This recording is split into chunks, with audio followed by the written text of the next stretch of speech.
Ladies and gentlemen, welcome back to Obsessive Compulsive Gaming.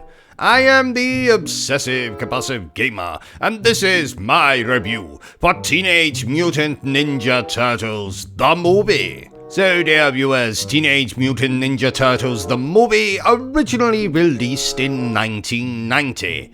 A year I remember fondly as the year we first saw such splendid inventions as the internet, Adobe Photoshop, and Campbell's cream or broccoli soup. Oh, yuck! Shut up, Bertrum. You're not wrong, though. It was also the year I spent an insufferable amount of time playing with myself. I mean, playing with Thundercats figures. But we're not here to talk about that. No, we are here to discuss Teenage Mutant Ninja Turtles the movie. And just like that beautiful bearded bastard Barry Burton, you're probably wondering, what is this? What is it? What is this? Teenage Mutant Ninja Turtles was the first live-action movie of the famous comic book / cartoon characters, created by those talented bastards Kevin Eastman and Peter Laird.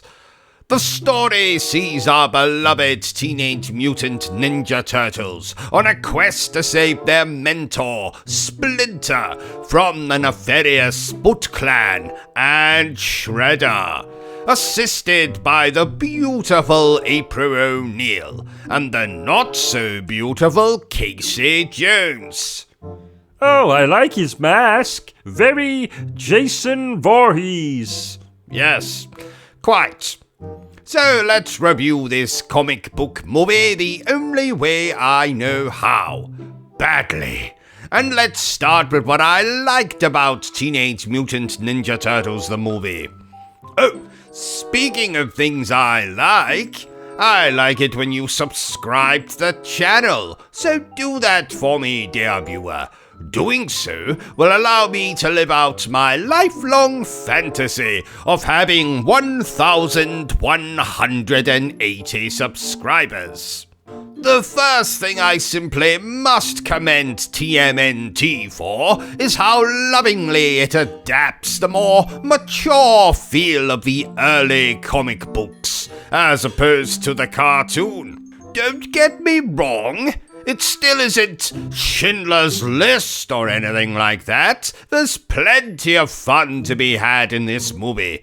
What I mean is, this movie actually has some serious moments where the turtles are in legitimate danger.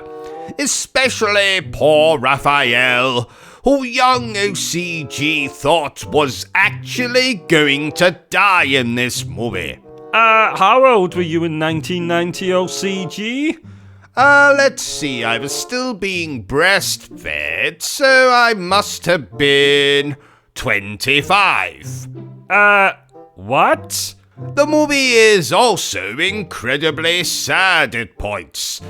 Of course, we have the Raphael section, which I already mentioned, but there's also some scenes with Splinter and the Turtles that melt my cold, dead heart. Shredder is also particularly scary in this movie. Just the way that a villain should be. Intimidating, scary, probably can't spell a single word of English. What else I absolutely love about this movie is its use of practical effects and puppets. No CGI here, and the effects still hold up even today, especially the turtles' faces, which are actually fully animatronic, designed by the late great Jim Henson, the talented bastard who was also responsible for the Muppets. Oh, Miss Piggy, what a hottie. Shut up, Bertram. You're not wrong, though.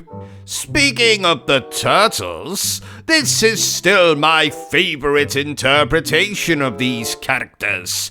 You know, with Leonardo being the stoic leader, Raphael being the moody one, Michelangelo being the dude one, and Donatello being the fourth one. He's also voiced by the great Corey Feldman here, who you'll know from such amazing movies as The Lost Boys, Friday the 13th Part 4. Who knew we'd get 2 Jason Voorhees references into a Teenage Mutant Ninja Turtles review? He's also in The Goonies. This live-action Turtles movie also has my favorite version of April O'Neil. She's very funny, especially in her love/hate relationship with Casey Jones. And she's certainly no damsel in distress, as evidenced in a particular sequence when she uses her handbag to beat up some of those I say beat up. She doesn't really beat them up, but still, she gives it a damn good go. This movie also has some great action sequences, especially a sequence in an antique store and the final confrontation with Shredder on a rooftop. Honestly, dear viewers, I can't say enough how good this movie is.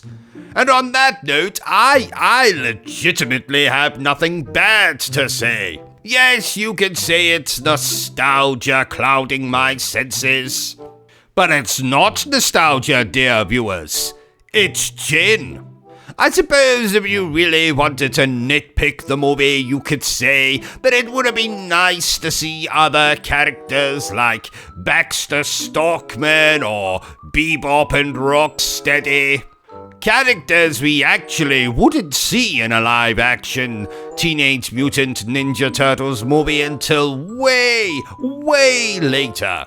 But for me, characters like that would ruin this movie's more mature tone. So if you're a Teenage Mutant Ninja Turtles fan, dear viewer, and you somehow haven't watched this movie, then I implore you to rectum that right now.